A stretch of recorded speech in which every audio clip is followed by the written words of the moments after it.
은혜 받으실 말씀은 신약성경 고린도후서 10장 18절 말씀입니다. 옳다 인정함을 받는 자는 자기를 칭찬하는 자가 아니요 오직 주께서 칭찬하시는 자니라. 아멘. 샬롬 성가대와 니시 오케트의 찬양과 연주가 있겠습니다.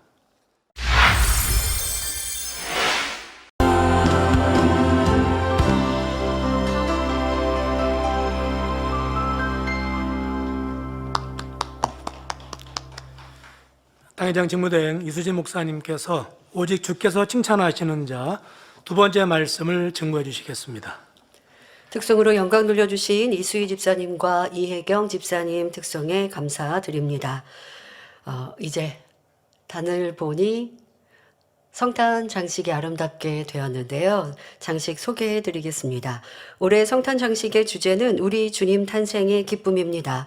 모든 인류를 구원하기 위해 이 땅에 오신 주님의 탄생을 축하드리고자 윗단에는 좌우에 눈 결정체 모티브와 LED 조명을 활용하여 성탄의 기쁨을 표현하였고, 아랫단에는 성탄을 기념하는 성탄 트리와 미니어처,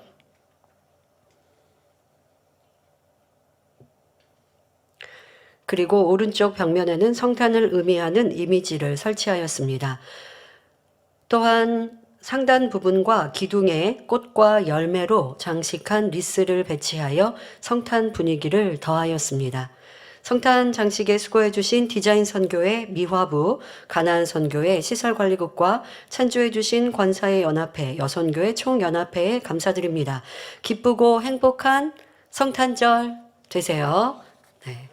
12월 한 달은 여러분들의 성탄의 기쁨으로 함께 충만하시고 행복하시길 바랍니다. 말씀에 들어가도록 하겠습니다. 사랑하는 성도 여러분, 오직 주께서 칭찬하시는 자 첫 번째 시간에는 주님께 칭찬받는 자가 되기 위해 버려야 할 두 가지 육의 모습을 설명했습니다. 첫째, 어떤 문제에 부딪혔을 때 화를 내거나 다투거나 불편해하거나 문제를 삼아서는 안 된다 말씀드렸지요. 우리 성도님들은 새 예루살렘을 소망하며 주님 닮기 위해 달려오셨으니 이러한 악은 많이 버렸을 것입니다. 하지만 아직도 내 생각에 맞지 않거나 이해되지 않는 일, 나를 힘들게 하거나 불이익을 당하면 불편해하거나 문제 삼고 있지는 않는지 살피시길 바랍니다. 진정 하나님께서 원하시는 선한 사람은 상대가 악하여 오해하고 원수매지며 큰 해를 가하고 심지어 죽이려 한다 해도 어떤 감정도 갖지 않는 것입니다. 또한 그들의 잘못을 문제 삼지 않지요. 상대의 악한 계교를 드러내므로 더 이상 나를 괴롭히지 못하게 할 수 있는데도 허물을 알리지 않고 묵묵히 어려움을 감수하는 선의 모습이지요. 이렇게 선한 이들은 나를 힘들게 하고 죽이려 하는 악한 상대라 할지라도 미워하지 않으니 그들이 어려움을 당하는 것을 원치 않습니다. 그러니 상대의 악을 들투지 않으며 문제 삼지 않는 것입니다. 내가 손해보고 괴로움을 당하는 것이 낫지요. 베드로전서 3장 17절에 선을 행함으로 고난받는 것이 하나님의 뜻일진데 악을 행함으로 고난받는 것보다 나으리라 하셨습니다. 또 데살로니가 전서 5장 15절에는 삼가 누가 누구에게든지 악으로 악을 갚지 말게 하고 오직 피차 대하든지 모든 사람을 대하든지 항상 선을 쫓으라 하셨습니다. 우리는 날마다 선을 쫓으며 더 깊은 선을 이루기 위해 노력해야 합니다. 이러한 선을 세상과 세상 사람들, 또 내 주변에 있는 사람들 또한 알아주지 않아도 하나님은 아시고 주님은 잘했다, 사랑한다, 칭찬해 주시지요. 그거면 되는 거예요. 그러나 아직 비진리의 마음이 많을 때는 선한 사람이 매번 악한 사람에게 당하고 지는 것 같아서 속상한 생각이 들기도 합니다. 하지만 결국 선과 사랑, 진리는 반드시 승리하고 하나님은 선한 사람 편이 되어주십니다. 그러니 우리는 내가 화를 내고 다투어 문제를 해결하고 잘못된 것을 고치려 할 필요가 없습니다. 오직 용서와 이해, 양보와 섬김으로 선을 쫓을 때 화목하게 하시고 모든 일이 형통하도록 하나님께서 도와주시는 것입니다. 주께서 칭찬하시는 자가 되기 위해 둘째, 그 마음에 서운함을 갖지 말아야 한다 말씀드렸습니다. 상대가 나를 힘들게 하며 악한 말을 한다 해도 서운함이나 어떤 악한 감정을 갖지 말아야 하지요. 상대의 말로 기분이 상하거나 충만함을 잃을 필요도 없으며 누군가로 인해 어떤 일들로 인해 힘들거나 불편할 이유도 없습니다. 상대가 악한 말을 하거나 화를 내면 그 사람이 악을 행한 것이지 그것으로 내 감정에 변화가 있을 필요가 없지요. 이것이 큰 마음입니다. 서운함이라는 악한 감정 하나만 없어도 얼마나 평안하고 행복한지요. 하지만 서운함이 남아있는 이상 상대가 내게 어떠했고 상황이 어떠한지에 따라 나의 감정도 기분도 영향을 받습니다. 좋았다, 싫었다, 맑았다, 흐렸다. 이 얼마나 작은 그릇인지 알아 신속히 변화되어야 하겠습니다. 사랑하는 성도 여러분, 셋째로 오직 주님 앞에 칭찬을 받는 사람이 되기 위해서는 조금 기쁜 일을 만나거나 지적을 받는다 해서 마음이 동요돼서는 안 된다는 것입니다. 동요되었다는 것은 그 자체가 작은 그릇이요, 작은 마음임을 말해주는 것입니다. 그릇이 크고 작음에 따라 칭찬을 듣거나 지적을 받을 때의 마음 자세가 달라지는 것을 볼 수 있습니다. 자, 먼저 칭찬을 받았을 때를 살펴보겠습니다.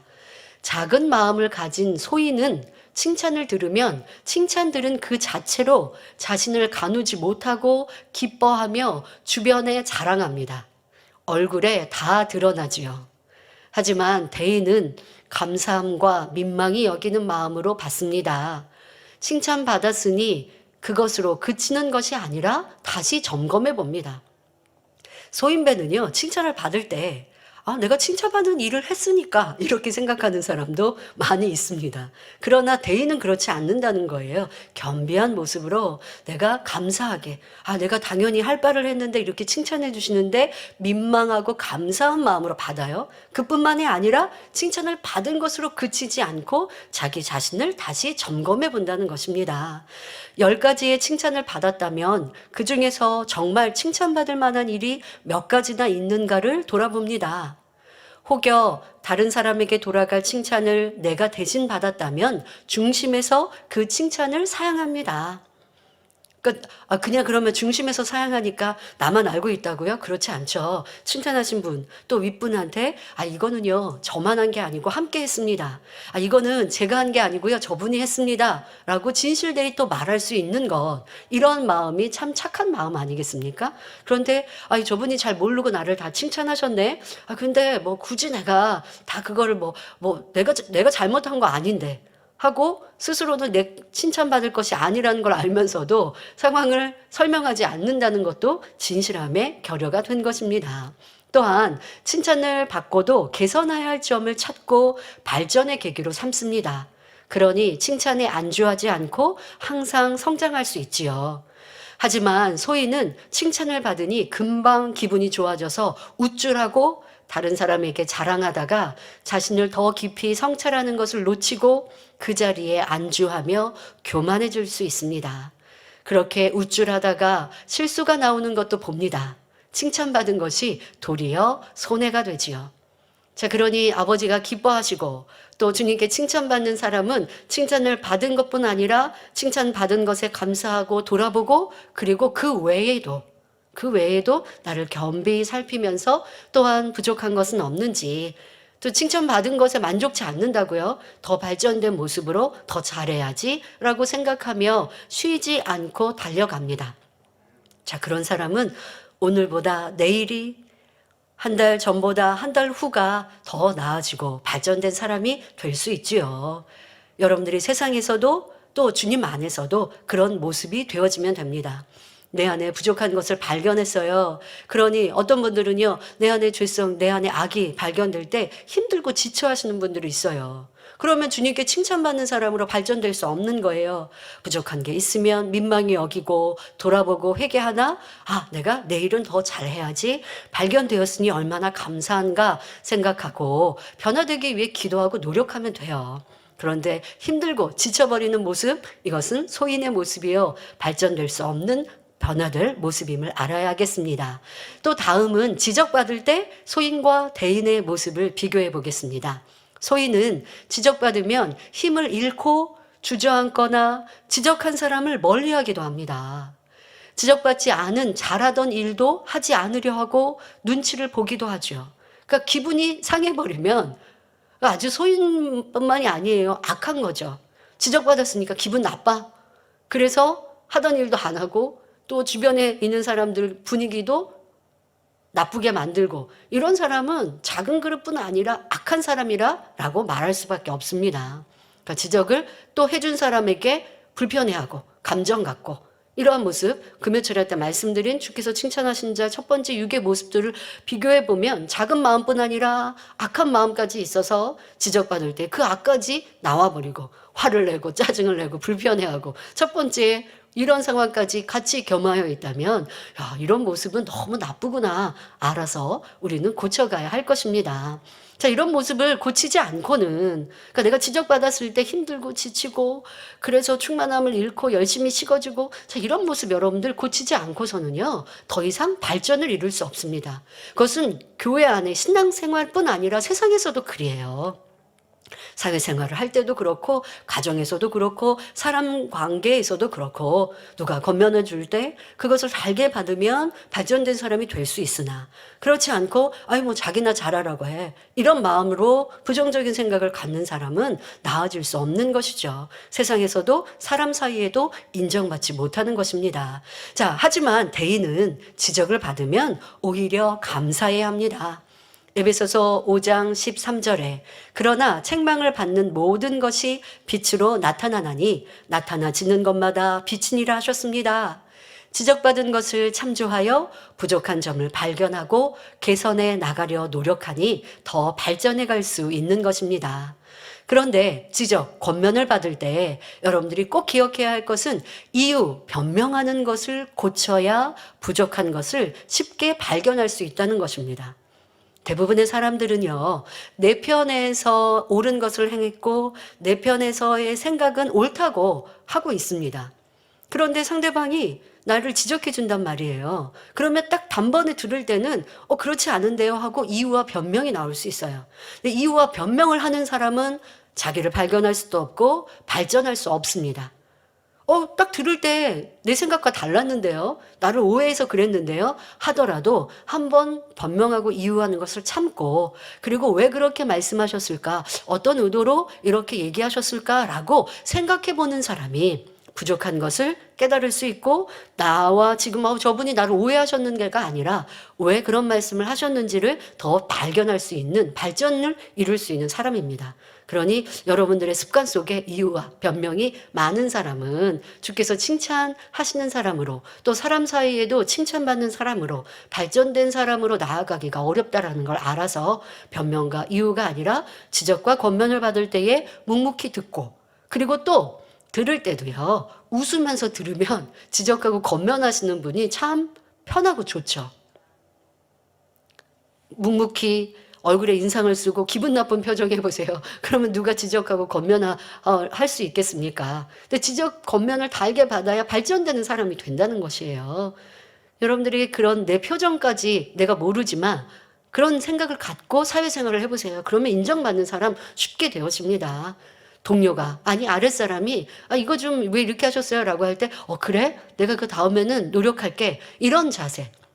그러니까 우리가 말을 만들어 놓으면 좋을 것 같아요. 내가 지적을 받을 때는 내 표정을 웃는 표정, 내가 지적을 받을 때는 제가 더 노력하겠습니다. 우선 말하고, 그리고 말로 끝나면 안 되겠죠. 또 궁금해 보시면서 왜 지적을 하셨을까, 왜 이런 말씀을 하셨을까 점검해 보고, 그리고 붙들고 기도하고, 그렇게 해가면 세상에서도 여러분들은 머리가 되고 인정받는 사람이 될 수 있고, 진리 안에서도 당연히 그런 사람이 아버지 기뻐하시고 깨끗한 사람으로 나아갈 수 있습니다. 자, 이렇게 겸비함으로 지적을 받는 사람들은 한 달, 두 달, 1년, 2년 후에는 더 큰 그릇이 되고 능력 있는 사람이 될 수 있습니다. 사랑하는 성도 여러분, 처음부터 다 잘할 수는 없습니다. 지적, 권면을 통해 발전해 나가는 것이니 낙심하지 말고 감사로 자신을 변화시키면 됩니다. 자, 또 큰 일을 할 때 보면 좋지 않은 소리가 들려올 때도 있습니다. 꼭 큰 일뿐만이 아니라 여러분들이 뭐 사회생활을 할 때도 가정에서도 하나님 일을 할 때도 내가 일을 하는데 열심히 최선을 다하고 있는데도 때로 좋지 않은 얘기가 소리가 들려올 때도 있어요. 자, 이때 마음에서 상관치 않고 잊어버릴 줄도 알아야 한다 말씀하십니다. 자, 그렇다고 다른 사람의 말에 귀 기울이지 말라는 것은 아닙니다. 자, 하시는 말씀, 그 지적이 합당한 것이라면 마음에 새겨서 개선하지만 지금 말씀드린 대로 하는 말을 마음에 담지 마세요라고 하는 건 무엇이냐면 상대가 시기심이나 악으로 애매히 힘들게 하려고 말을 하는 것. 이런 말은요, 한 귀로 듣고 흘려버릴 줄 알아야 한다는 것입니다. 그렇지 않고 상대의 말을 일일이 마음에 담아 끙끙 앓고 힘들어한다면 어떻게 큰 일을 펼칠 수 있겠습니까? 듣는 귀가 여려서는 대인이 될 수가 없습니다. 저도 지난번에 말씀을 드렸는데 처음 찬양 사역을 하면서 제가 찬양 실력과 또 여러 가지가 부족하여서 힘들어 했던 시간들이 있었다라고 말씀을 드렸죠. 잘하지 못했던 이 찬양 인도라는 거를 공부하거나 알지 못하고 그냥 항상 찬양만 하는 사람이었는데 앞에서 찬양 인도를 해야 하고 또 뭐 할렐루야 이렇게 소리 외치고 하는 것도 잘 못했었어요. 그러다 보니까 여러 가지 얘기가 들리는 겁니다. 찬양 인도를 잘 못한다. 아니면 뭐 이렇게 카리스마가 없다. 뭐 이런 얘기들을 이제 들려와요. 그러면 그런 얘기가 들릴 때 제가 힘든 거예요. 그러니까 저 잘하고 싶죠. 그러나 잘 못한다는 걸 나도 아는데 얘기가 들리니까 얼마나 그게 힘듭니까? 그래서 제가 좀 힘들어하고 또 힘들어하는 거를 원장님이 아시고 당의자님께 이렇게 말씀을 드렸더니 당의자님이 그러시는 거예요. 세상이 또 교회가 공산국가가 아닌 이상 모든 사람 100%를 다 만족시킬 수 없다. 지금 이수진 전도사가 최선을 다하고 열심히 하고 있고 또 많은 사람들을 은혜 받고 좋다고 하는데 그런데 왜 그렇지 않고 잘 못한다는 사람 그런 부정적인 말만 듣고 힘들어하면 그러면 안 된다라고 말씀을 해주셨고요. 저는 그 말씀을 기억해서 많은 일들에 적용을 합니다. 그러니까 내가 대충 하고 잘 못하고 그 등한시하는 일들이라면 어떤 지적이든 달게 받죠. 그러나 최선을 다하고 열심히 하고 또 하나님 나라를 생각하면서 수고하는데 그러니까 내 능력으로는 최선을 다해요. 그런데 들려오는 얘기 귀 기울여 듣죠. 귀 기울여 들어서 또 반영을 하고 돌아봅니다. 그러나 내 한계를 넘는 것을 요구한다면 그러면 그것 때문에 너무 힘들어져서 제가 잘하던 일도 못하면 안 되잖아요. 그러니까 이러한 것들을 듣고 그리고 많은 사람들이 불편해하고 싫어하는가? 그렇지 않고 많은 사람이 좋다 하고 은혜를 받는다고 하고 몇몇 사람이 불편하고 싫어한다면 그 몇몇 사람이 부정적으로 얘기를 하고 있는 거잖아요. 그러니까 그런 사람들의 의견도 들어줘야 하나. 더 많은 사람이 좋다고 하면 그럼 어디에 맞출까요? 더 많은 사람이 좋다는 것에 맞춰야 하지 않겠습니까?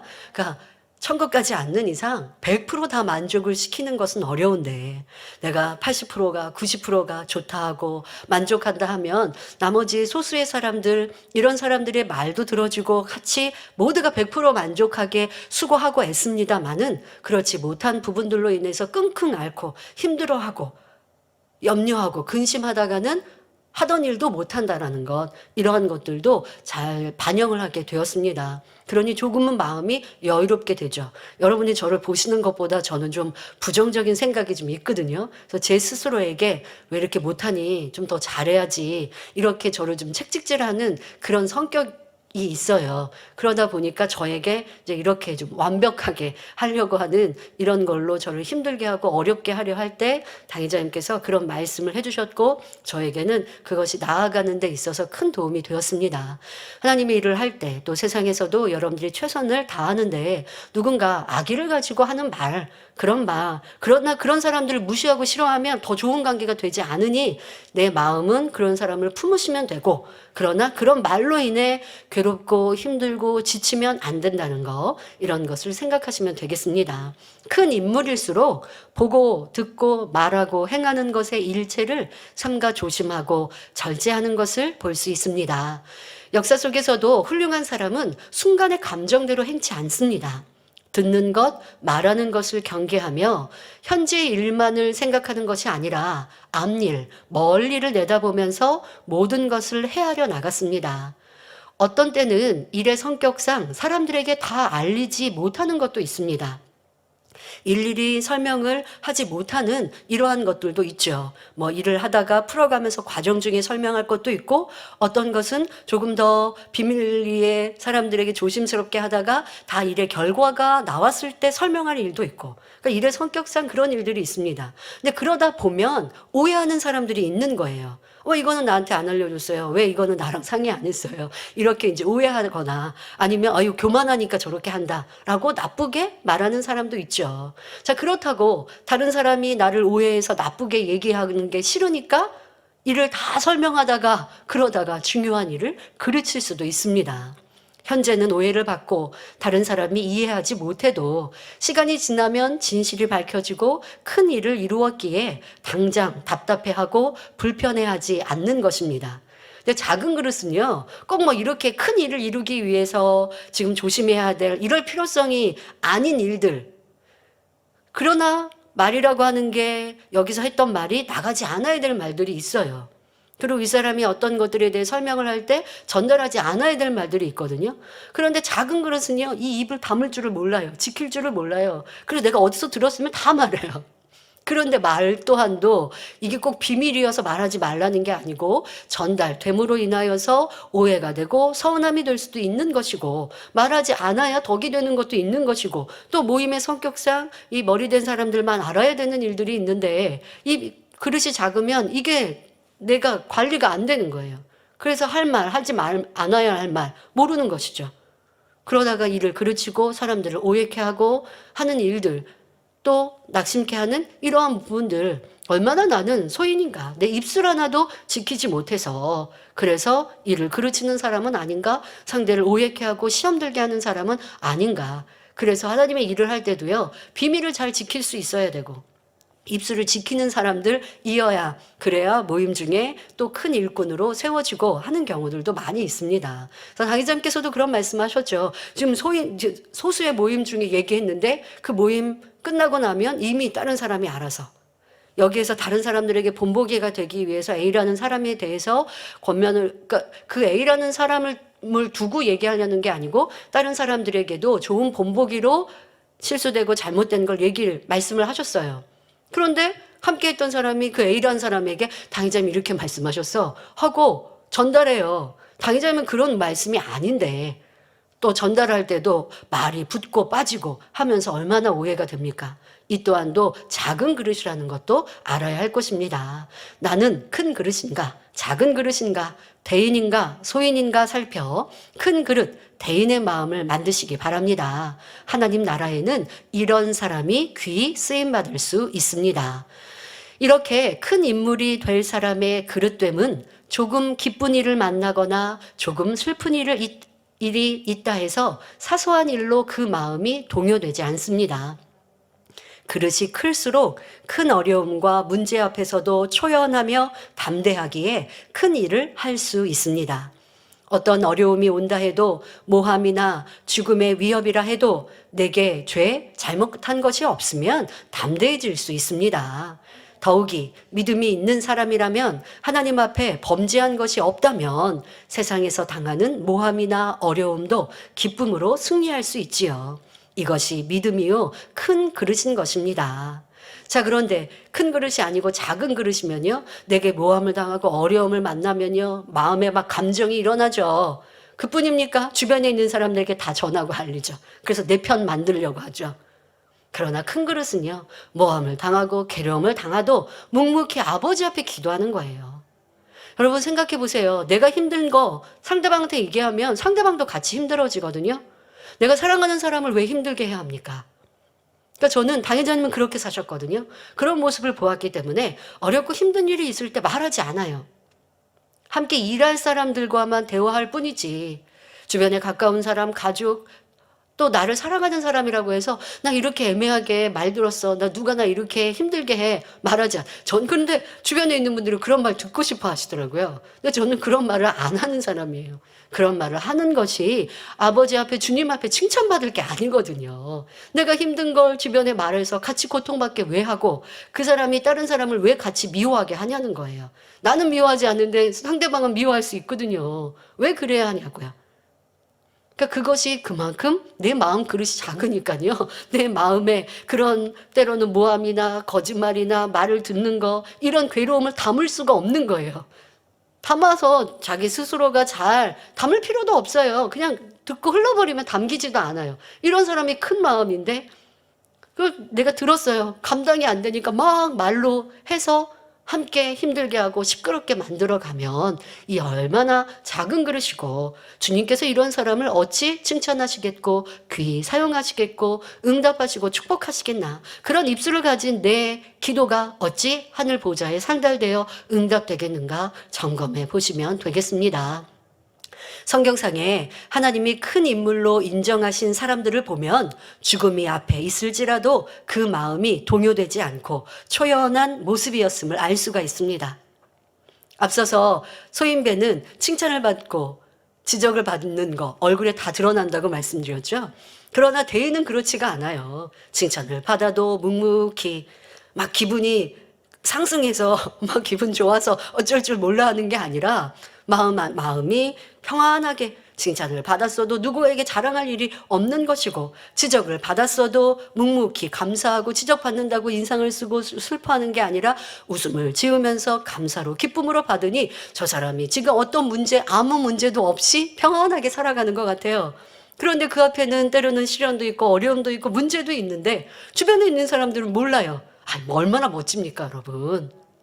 내가 문제가 있으니 모든 사람들이 다 알아줬으면 좋겠어요? 내가 이런 괴로움까지 이렇게 수고하고 애써서 잘 해결했다고 칭찬받으면 좋겠습니까? 주님께 칭찬받자고요. 주님이 아시면 된다고요. 그런데 나는 어떤 사람인가? 그러니까 여러분 진리를 이렇게 들었으면 여러분들 듣는 귀도 조심하라고 항상 말씀드렸죠. 누군가가 여러분들에게 나 이렇게 괴로움이 많아. 누가 나를 이렇게 괴롭게 했어. 라고 말하고 있으면 그 사람 말을 들어주라고요. 권면하라고요. 그런 말 하지 말고 주님께 기도하세요. 그러나 좀 위로는 해드려야겠지만. 근데 그런 말 누군가가 나한테 말하면요. 그 말은 아주 귀에 쏠깃하고요. 그리고 그 사람은 같이 편들어주고 있는데 근데 악한 말을 하고 있거든요. 빚을낼 말을 하고 있거든요. 지금 내 편에서만 내 유익으로만 말하고 있거든요. 같이 그러다가 죄악 가운데 빠지는 것이죠. 자, 이런 모습 되지 맙시다. 믿음의 선진들은 어떠한 괴로움을 만나도 그런 괴로움 앞에도 감사하고 기뻐했던 것을 우리는 잘 알지 않습니까? 베드로, 사도 바울, 믿음의 선진들, 초대교회 성도들 주님을 전하다 감옥에 갇혀도 어찌했어요? 기쁨으로 감사로 찬미의 영광을 돌렸다고요. 이런 모습이 얼마나 큰 그릇이요. 그런 모습일 때 주님께서 사랑하시고 기뻐하시지 않겠습니까? 주님을 위해서 열심히 충성하고 헌신하다가 이렇게 감옥에 갇혔어요. 이런 말도 덕이 안 된다고요. 그러니까 여러분 간증을 하든 뭘 할 때 보면 교회 하나님 일을 하다가 하나님 일을 열심히 했는데 제가 열심히 이렇게 신문 돌리는데 무릎이 아파요. 이거는요 상급까지도 깎아버린다고요. 여러분들이 내가 때로는 몸을 잘못 사용해서 그래서 무릎이 아프면 그냥 그렇게 무릎이 아팠습니다 하면 되는데 그러니까 말에도 지혜가 있는 것이고 삶에도 내 마음과 생각이 하나님의 영광을 위하는가 아니면 그렇지 않고 있는가라고 하는 것들이 표현해서 나오는 거예요. 얼마나 내가 하나님을 사랑하고 교회를 사랑하고 있는가라고 하는 것도 아버지 앞에 주님께 사랑받을 수 있는 모습이었는가 생각해 보면 좋겠습니다. 자, 여러분 마찬가지로 아무리 기쁜 일이 앞에 있을 때도 크게 좋은 감정을 드러내거나 그 마음이 동요되지도 않았던 믿음의 선진들을 볼 수 있습니다. 자, 자기에게 조금 유익이 되거나 칭찬을 받게 되면 그것으로 크게 기뻐하고, 조그마한 지적을 받거나 무슨 소리를 들으면 그것으로 기가 죽어서 가라앉아 버리는 것은 바로 소인배의 모습임을 알아야 하겠습니다. 당장 눈앞에 벌어지는 상황으로 금방 기뻐했다가 상황이 바뀌니 힘들어하며 인내 충만함을 잃는다면 이 또한 작은 마음이지요. 작은 주전자의 물은 금방 끓고 금방 식지만 큰 주전자의 많은 물은 끓는데 오랜 시간이 걸리지만 쉽게 식지 않는 것과 같지요. 큰 그릇과 작은 그릇의 차이입니다. 또 소인배의 마음을 가진 사람일수록 다른 사람에게 자기를 드러내는 것을 봅니다. 지식이나 권세를 가지고 겸비하여 삼가 절제하면서 꼭 필요한 대로 쓰는 사람이 있는가 하면 자기가 아는 것, 가진 것을 절제하지 못하고 말을 내거나 자랑함으로 이를 어렵게 만드는 사람도 있지요. 성경상에도 다니엘같이 총명한 사람은 학문과 지위, 권세가 승할지라도 그것을 드러내는 것이 아니라 자기에게 필요한 분야에 필요적절하게 사용하였습니다. 모함을 받을지라도 있는 권세나 힘을 가지고 자기를 내세우지 않는 것을 볼 수 있습니다. 자기를 내세우지 않고 들리지 아니했기에 다니엘서 6장 4절에 이에 총리들과 방백들이 국사에 대하여 다니엘을 고소할 틈을 얻고자 하였으나 능히 아무 허물을 얻지 못하였으니 이는 그가 충성되어 아무 그릇함도 없고 아무 허물도 없음이었더라 하였지요. 오직 하나님께 칭찬받는 길로만 행했던 것입니다. 다니엘 외에도 백부장과 고넬료와 보아스와 같은 사람들도 각각 자신의 지위나 쌓은 지식을 드러내지 않고 선을 행함으로 감동함을 주어서 많은 사람에게 덕을 끼치는 것을 볼 수가 있습니다. 그러니 하나님 앞에서도 존귀하게 칭함을 받으며 사랑과 축복을 받을 수 있었지요. 이런 사람들은 칭찬을 받았다 해서 어깨가 올라간다거나 마음이 동요되지 않습니다.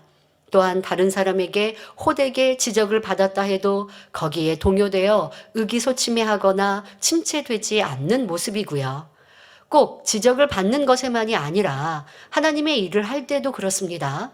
열심히 했는데도 열매가 적거나 능력이 부족하다 생각됩니다. 그러니 힘을 잃고 기쁨을 잃어버리지요. 이런 모습도 작은 그릇이요 고쳐야 할 마음입니다. 자신의 부족함을 발견하면 이제 더 변화되고 더 열심히 하여 풍성한 열매를 내리라 다짐하고 노력하면 됩니다. 하지만 하나님에 대한 사랑과 천국 소망이 부족하면 낙심하고 힘들어하며 사명을 놓거나 일하기 싫어하지요. 사람 사이에서도 조그만 일에 삐치고 힘들어하고 뒤로 물러서는 사람과 함께 일한다면 참으로 힘들 것입니다. 그러니 우리는 쉽게 낙심하고 지쳐버리는 작은 마음을 버려야 하겠습니다. 오직 하나님 앞에서나 사람 앞에서 대인의 마음으로 어떤 상황에서도 요동함이 없는 큰 마음을 이루어야 하겠습니다. 주께 칭찬받는 자가 되기 위해 네 번째로 살펴볼 것은 자기가 지키는 것을 상대가 지키지 못한다 하여 지적해서는 안 된다는 것입니다. 나는 진리를 지키는데 상대는 그렇지 못하니 지적하고 나무라지 말라는 말씀이지요. 이런 모습은 내가 그 사람 위에 서서 재판장이 되어 있는 것입니다. 상대가 하지 못하니 지적한다면 이는 나는 하고 있고 당신보다 내가 나아 라고 하는 생각이 마음이 깔려 있기 때문입니다. 그 어떤 경우라도 다른 사람을 심판할 권세를 받은 사람은 없으니 상대가 물어오는 경우가 아니라면 지적해서는 안 되는 것입니다. 다만 사명자로서 가르치고 권면해 주어야 할 때 잘 설명하여 상대가 스스로 깨닫도록 할 따름이지 결단코 나무라거나 책망이 되어서는 안 된다 말씀하십니다. 상대가 중심에서 지적받기를 사모할 때 부득불 지적할 수 있으나 그때도 선한 마음으로 상대에게 깨우침이 되고자 설명하는 것인가 항상 돌아보아야 하지요. 지키지 못하는 상대에 대해 불편하고 그러니까 잘 못하는 이런 사람들에 대해서 답답한 마음이 있어서 그런 마음으로 여러분들이 권면한다면 아무리 조용히 설명한다 해도 지적이 되는 것입니다. 그러니 듣는 상대가 아프고 힘들어하는 것이죠. 상대가 부족하니 내가 가르쳐줘야 한다라는 그 자세가 아닌 상대가 더 발전적인 모습으로 변화되기를 바라는 마음으로 설명하는 것이어야 합니다. 나는 지키고 행하니, 나는 잘하고 있으니 상대의 위에 서서 재판장이 되어서는 안 됨을 명심해야 하겠습니다.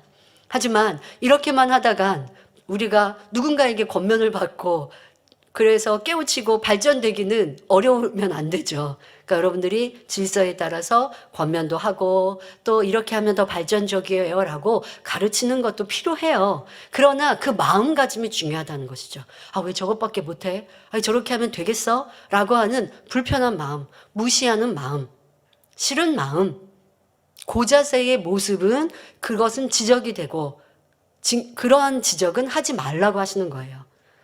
그러면 꼭 얘기해 줘야 되는데 그러면 내 마음부터 점검하시면 돼요. 내 마음에 이러한 교만한 마음이 있다고 하면 말하지 않는 것이 나으니 마음을 변화시키면 되고 또 마음을 변화시켜서 권면할 때는 항상 섬김의 모습으로 권면해야 할 것이고 또 성경에서는요, 징계 또한도 해야 할 것을 말씀하세요. 서로 돌아보아서 권면하고 또 가르치고 해야 할 것을 말씀하시죠. 특별히 팔복에서는 긍휼함에 대해서 우리가 긍휼히 여기는 자는 긍휼히 여김을 받는다라고 하신 그 팔복에서는 그 팔복을 긍휼함을 설명하시면서 징계의 긍휼도 말씀하셨습니다.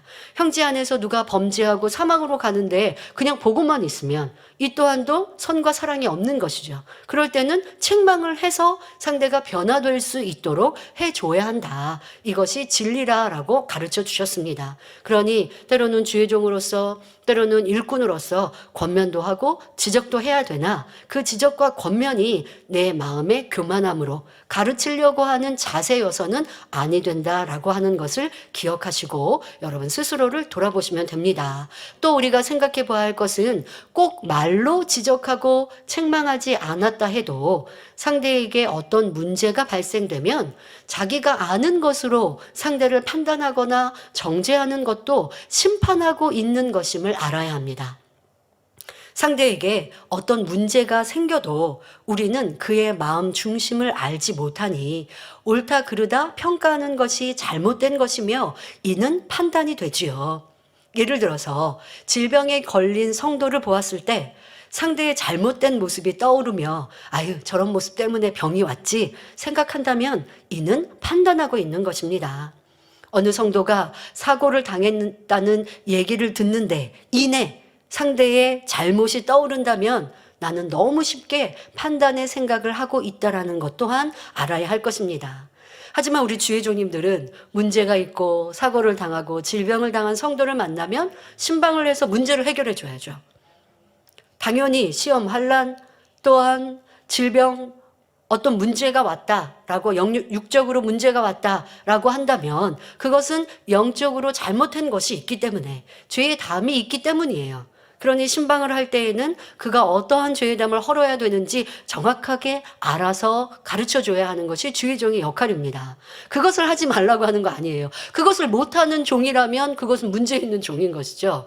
병들었어요. 그런데 성도가 내가 왜 질병이 왔는지 모르고 있어요. 죄의 담이 있는데 기도만 해달라고 해요. 이거 질병 치료받기 위해서 기도해 주세요. 은사집회 참여했는데 난 질병을 치료 못 받았는데요? 라고 한다면 얼마나 답답하겠습니까? 그러니 주의 종이 기도하고 아버지 앞에 메어 달려서 그 성도가 하나님 앞에 죄의 담이 된 것을 알아서 이것을 회개하고 돌이키도록 신방해 줘야죠. 이러한 것을 여러분 불편하게 생각한다 아니면 상대방을 지적한다 판단하고 있다라고 하는 것은 아닙니다. 그러나 지금 말씀드린 것처럼 여러분들의 특별히 관계가 없는 사람들의 어떤 문제를 들었는데 나는 그 사람의 단점이 떠오른다. 이거는 쉽게 판단하고 있는 거예요. 그럼 이런 판단이 없으면 어떻게 할까요? 그런 보고를 받았어요.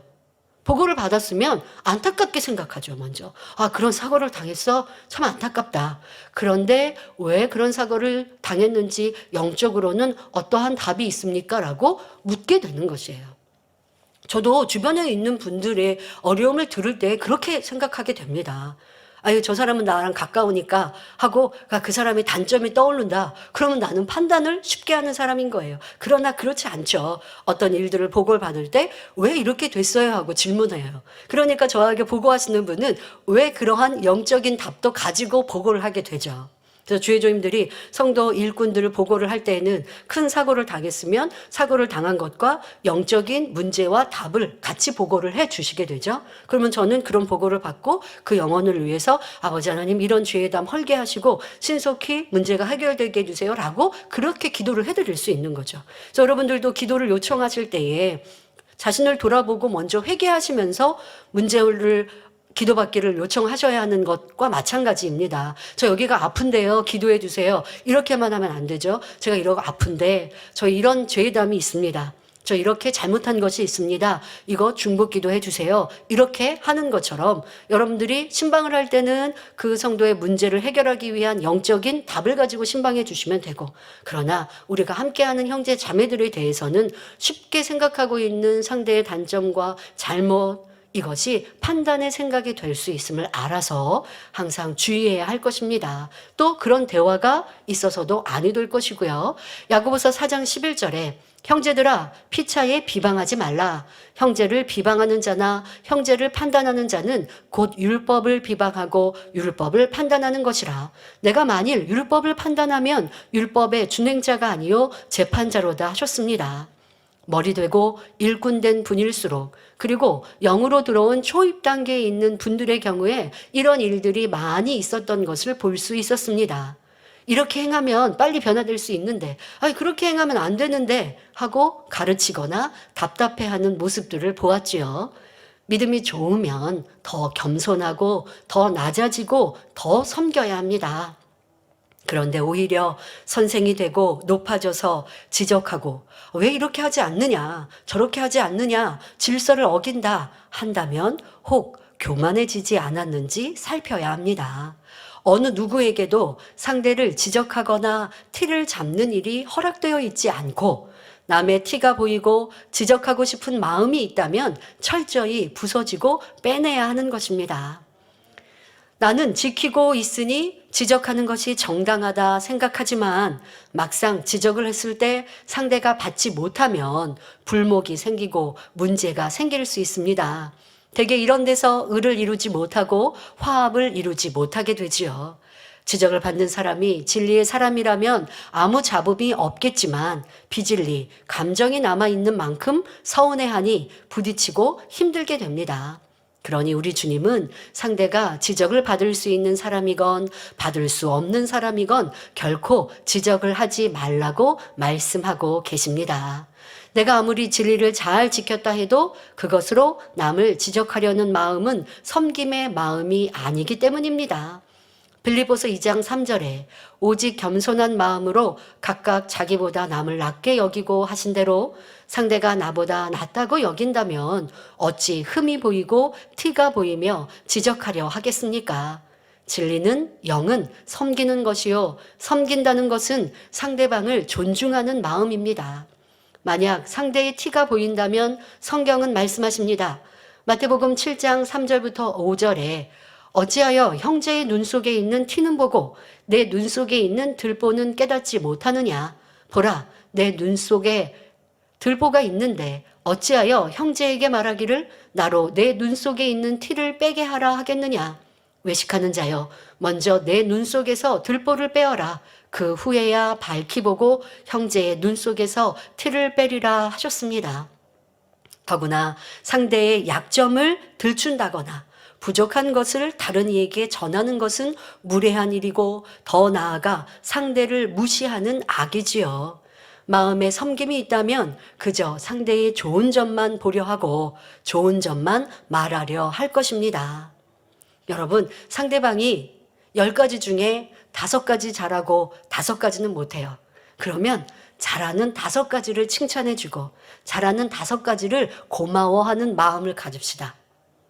그렇지 않고 아니 잘하고 있는 5가지 말고 못하는 5가지를 생각하면서 왜 이렇게 못해? 라고 하면 그러면 영 불편한 관계가 되는 거고 자꾸 나는 지적하는 사람일 수밖에 없어요. 어떤 경우에도 지적하는 일을 또 안타까운 일들을 볼 때 저도 그렇게 생각합니다. 그래도 배반하지 않고 배신하지 않고 목자 사랑하고 교회 사랑하고 또 이렇게 사명을 감당하고 있으니 그것만으로 고맙지 하면 답답한 마음이 이내 사라지는 거예요.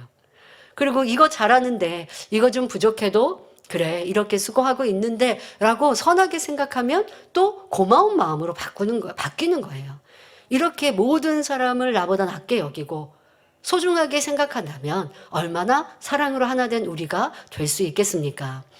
어떤 분들은 저한테 목사님 이거 잘하시고 이거 잘하시고 라고 해요. 근데 그렇게 얘기하시는 분이 외국어를 하시는 분이었어요. 해외 선교국 직원이었어요. 근데 저는요 그렇게 말했어요.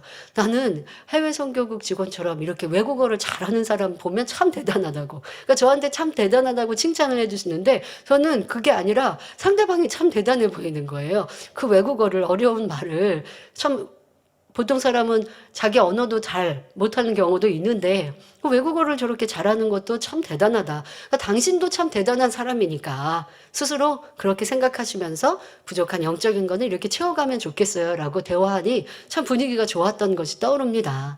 여러분 모두에게 상대방의 장점, 좋은 것, 고마운 것 생각하고 필요에 따라서 어떤 권면을 할지라도 그렇게 소중히 여기면서 권면을 할 때 그럴 때 화평함이 깨어지지 않을 것이고 아버지 원하시는 선 안에서 사랑 안에서 모임과 또 서로의 관계가 아름답게 이루어질 것입니다. 우리는 이렇게 남의 티를 보는 것이 아니라 더 존중해주고 또 귀히 여겨주는 이런 사랑의 마음을 가집시다.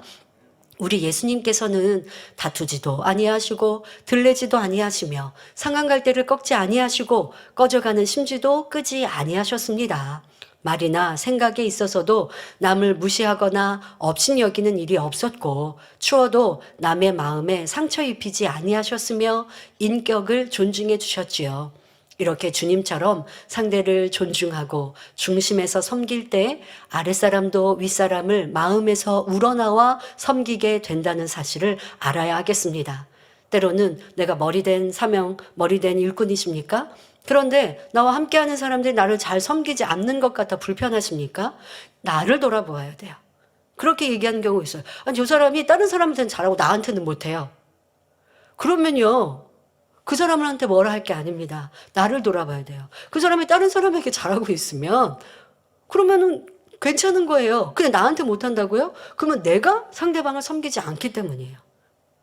이렇게 해서 윗사람일수록 더 머리된 이들일수록 나를 점검해야지. 왜 나를 섬겨주지 않아요? 나를 왜 존중해주지 않아요? 왜 나에게 순종하지 않아요? 라고 한다면 그 자체가 고자세이고 교만에 있는 마음입니다. 이런 것들을 버리고 도리어 아니 저 사람은 나를 섬겨줄 사람이야 라고 아니라 내가 섬길 사람이라는 것, 나는 섬김을 받아야 되는 사람이 아니라 섬겨야 하는 사람이 바로 나라는 것을 알아서 우리는 서로 더 존중해주고 섬깁시다. 믿음이 낮은 사람일수록 섬김을 받는 것이고 믿음이 큰 사람일수록 섬겨주는 사람이 돼야 되는 거예요. 믿음이 큰 사람일수록 더 나를 낮추는 사람이 돼야 하는 것이죠. 자, 이렇게 여러분들이 더 선과 진리의 마음을 이루어 간다면 그것이 바로 천국이 되어집니다.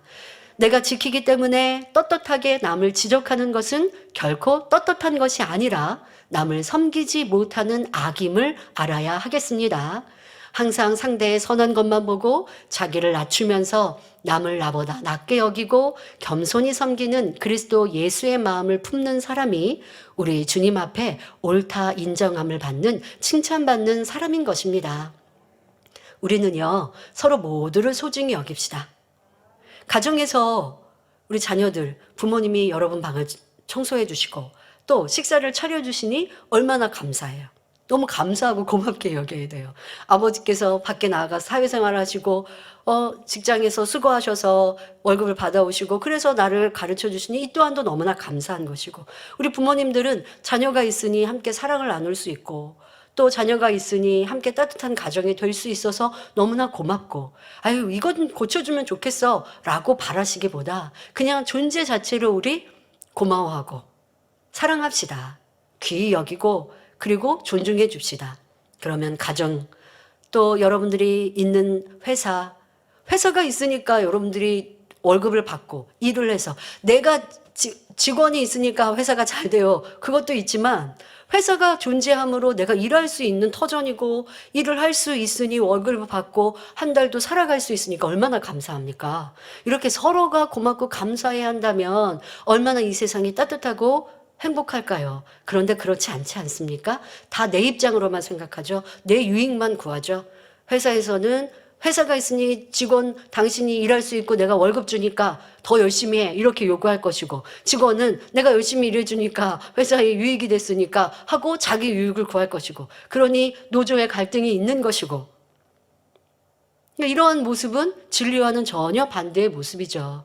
사회생활하는 여러분들 있는 곳에서도 더 감사하고 기뻐하고 서로 소중히 여긴다면 그런 사람이 아버지 하나님 주님께만이 아니라 세상에서도 칭찬받는 사람이 되는 것이고, 더 머리되고 인정받는 여러분들이 되어질 것입니다. 나는 사회생활하면서 불평하고 원망하고 또 회사나 함께 일하는 직장 동료들이나 상사에 대해서 영 불편한 것이 많다면 오늘 말씀, 주께서 칭찬하시는 자는 교회 생활뿐만이 아닙니다.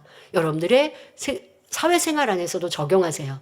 자, 지금 세 번째, 네 번째 말씀이 조금 상반된 말씀 같죠? 세 번째는 지적을 받고 권면을 받아도 기뻐하고 감사하는 큰 그릇되라고 말씀하셨는데, 네 번째는 지적하는 사람이 되지 말라고 말씀하셨어요. 이 아버지 하나님 말씀은 이렇게 항상 양쪽, 양면이 다 있습니다. 그러니 여러분들은 누가 나를 지적할 때 진리 안에서는 지적하지 말라고 하셨는데 저분은 지적하시네 하는 게 아니라, 그럴 때는 지적을 받을 때는 세 번째, 나는 지적을 받아도 기뻐하고 감사하는 사람인가 점검하시면 돼요. 내가 권면을 하는 이런 사람일 때에는 권면을 받지 못하는 아랫사람의 모습을 보고, 아니 주님께 칭찬을 받으려면 권면을 할 때도 기뻐하고 감사하랬는데 왜 당신은 왜 못 받아요? 이렇게 생각하지 마시고, 그런 분은 네 번째, 아무도 지적하지 말라 하신 말씀, 나는 지적하는 사람이 되었구나, 교만한 사람이 되었구나, 이렇게 여러분들이 다 살피시면 돼요. 첫 번째부터 네 번째까지 우리 모두가 다 자기에게 해당되는 말씀으로 가정에서나 사회에서나 교회에서나 하나님 앞에서나 주님 앞에서나 적용하셔서 어느 곳에든지 꼭 필요한 사람이요 인정받고 칭찬받고 사랑받는 모든 성도님들이 되시기를 바랍니다. 결론을 말씀드립니다. 아무리 열심히 기도하고 하나님 앞에 많은 예물을 드리며 충성 봉사한다 해도 지금까지 말씀드린 육의 모습이 있어서는 주님께 칭찬을 받지 못하고 큰 축복을 받지 못합니다. 그러나 이런 것들을 다 벗어내고 선과 사랑으로 채우면 큰 그릇이 되어서 오직 주님 앞에 칭찬받는 사람이 될 수 있지요. 주님께 칭찬을 받으면 그 자체가 큰 축복입니다. 하늘나라에서 큰 자가 되는 것뿐 아니라 이 땅에서도 간구하고 기도하는 것에 응답받지 못할 것이 없지요. 시편 37편 4절에 또 여호와를 기뻐하라, 저가 내 마음의 소원을 이루어 주시리로다 하셨습니다. 주님께 칭찬받을 만한 사람을 들어서 사용하시고 높여 주십니다.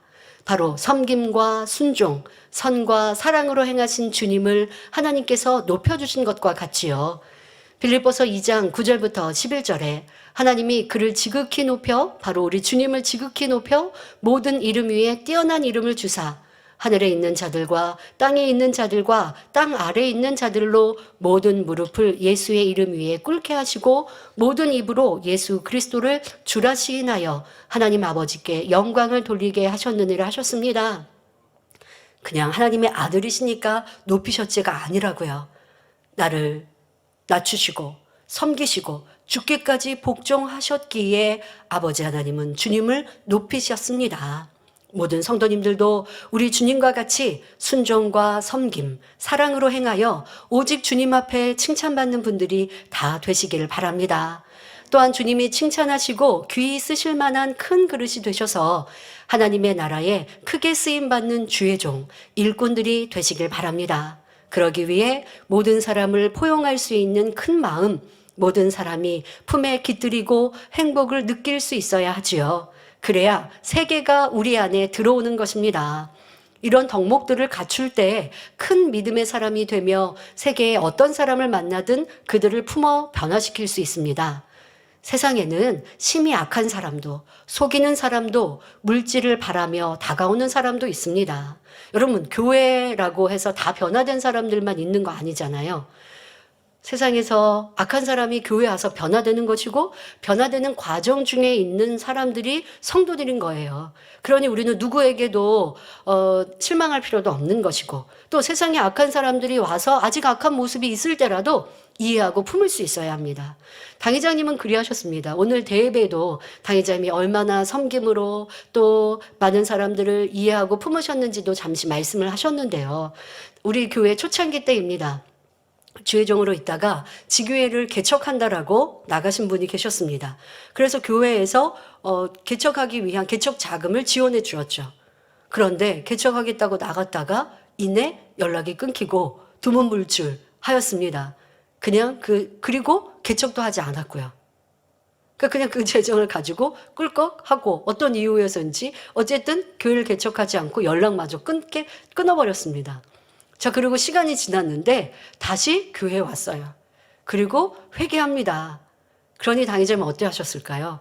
그렇게 악을 행하고 한 사람 받아줄 수 없어 하신 게 아니라 회개하고 돌이키니 또 받아주셨어요. 그래서 주회종으로 있다가 또 개척한다고 하니 또 그렇게 하도록 허락하신 모습을 봅니다. 이것이 목자님의 모습이죠. 변화되기까지 또 기다리시고 또 용서하시고 또 품어주신 그 사랑.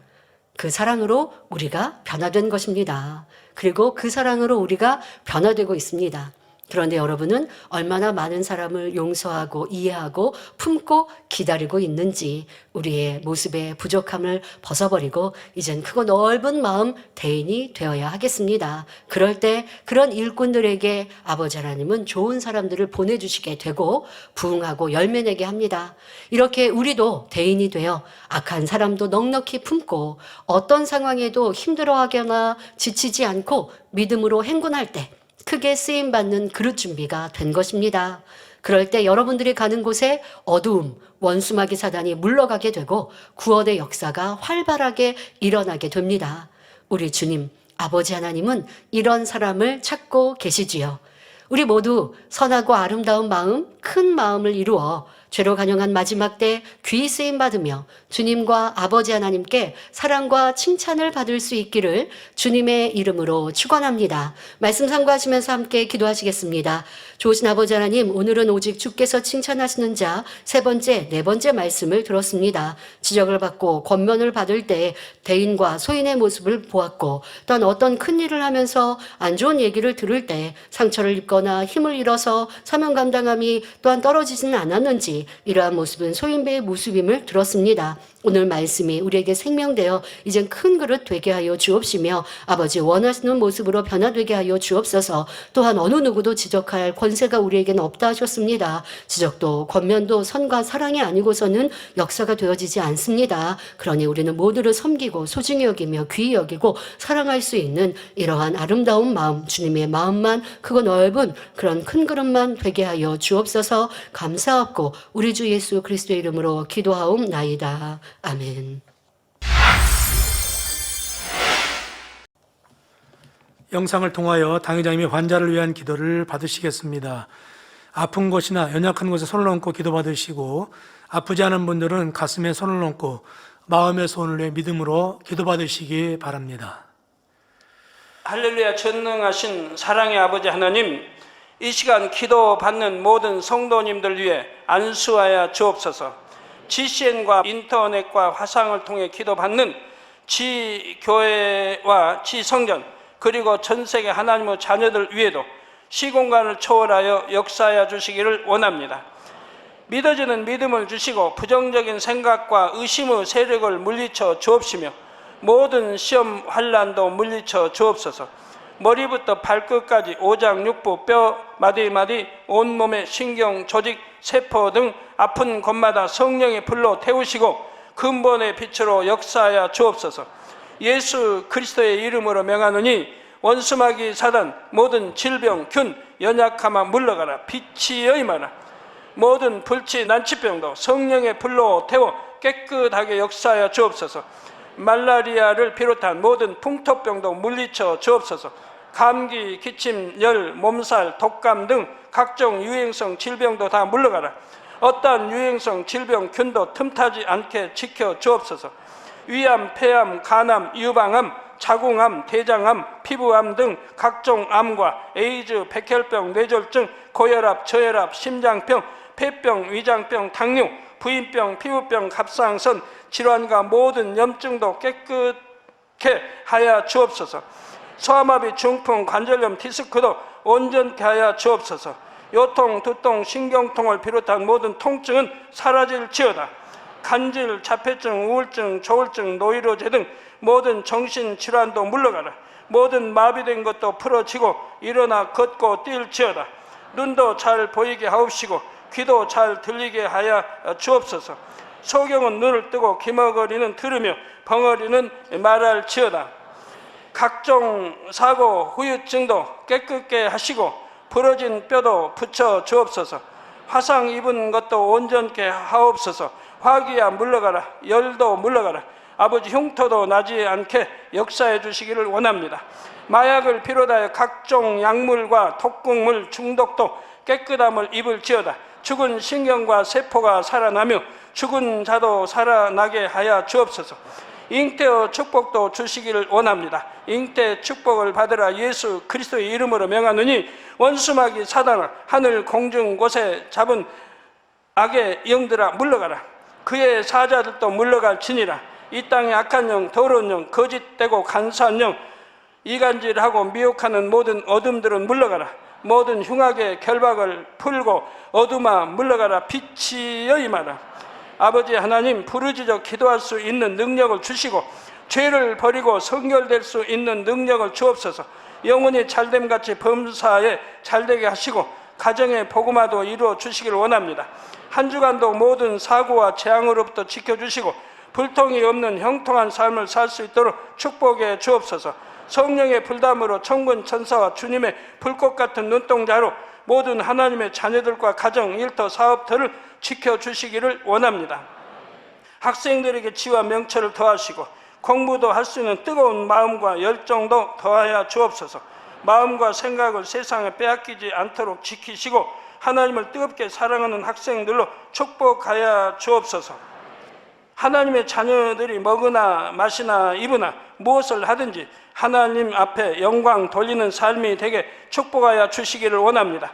나는 하나님을 만났노라, 체험했노라, 응답 받았노라, 축복 받았노라, 간증하는 입술이 되게 역사하여 주옵소서. 아버지 하나님 감사합니다. 홀로 영광 받으옵소서. 우리 주 예수 그리스도의 이름으로 기도하옵나이다. 아멘. 涙の中おらる主、愛の主、それは命与える救